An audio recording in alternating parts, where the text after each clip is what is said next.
साथीहरु welcome back my YouTube channel Rojila Rabia 2019 मा फेरि पनि न्यू डे न्यू ब्लगमा स्वागत गर्दै आज चाहिँ आफ्टर लङ टाइम चाहिँ मैले भिडियो गर्दैछु।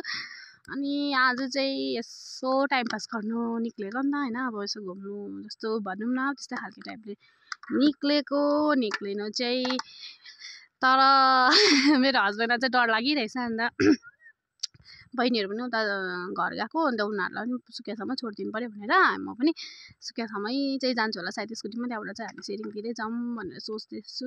अब बाटो अप्ठ्यारोहरू छ, पानीहरू आउँछ के आउँछ भनेर पछिसम्म चाहिँ हेरौँ के कस्तो हुन्छ, हजुरहरूलाई देखाउनेछु। आजको अपडेट हेर्नु नभुल्नु होला है। आजको मेरो फाइनल लुक यस्तै हो है। अहिले सुकियासम्म चाहिँ स्कुटीमा हैन, त्यहाँबाट चाहिँ सेरिङतिरै भए पनि जाउँ न भनेर विचार गर्दैछु। के भन्छ अब हस्बेन्डले, अब दियो भने जानुपर्छ, दिएन भने जानु हुँदैन साथीहरू है। त्यही त हो। ओके, अहिले हेर्दै गर्नु होला साथीहरू। हामी चाहिँ अहिले सिमाना भ्यू पोइन्टमा आएर चाहिँ फोटो खिच्न आएछौँ दुईजना। अघि आएको चाहिँ देखाउनु पाएन नि त। अनि यहाँबाट चाहिँ यस्तो दामी भ्यू देखिरहेछ कि नि, त्यसले गर्दाखेरि चाहिँ यस्तो हजुरहरूलाई पनि देखाउँ भनेर नि साथीहरू होइन, देखाउनै पर्यो।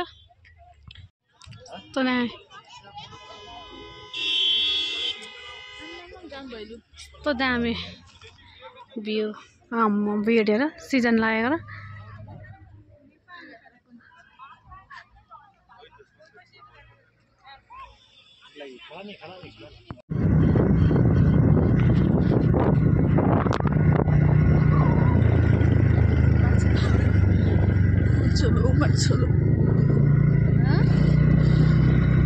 जोकेको भनेको।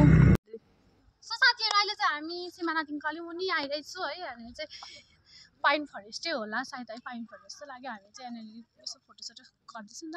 अब यहाँबाट चाहिँ एकछिन पछिसम्म घुमेर त्यहाँबाट फेरि फर्किनुपर्छ हामी। तपाईँलाई देखाइराखेको छु होइन, कस्तो छ के हुन्छ हेर्नुलाई, फुल इन्जोय गर्नुलाई त साथीहरू।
साथीहरू घर आइसक्यौँ फाइनली। हजुरहरूलाई आधी बिचको चाहिँ देखाउनु पाएन, पानीले बिजोक भयो नि त हाम्रो, अनि देखाउनै पाएन। पानी पर्यो, फोन त भिज्यो, पानी परेको भए अनि रिल्स पनि बनाउनु पाएन। त्यसको लागि चाहिँ सरी भन्दै है। अनि आजको भ्लग चाहिँ कस्तो भएको छ है, कम्ती छोटो मिठो सर्ट भ्लग गरेको छु।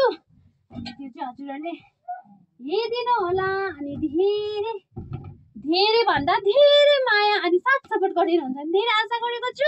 अनि आजको भिडियो कस्तो भयो के भयो है, लाइक सेयर सबै भने कमेन्ट गर्नु नबिर्सिनु होला है। मेरो मिनी ब्लग कस्तो भएको छ त। सो आजको लागि यति नै।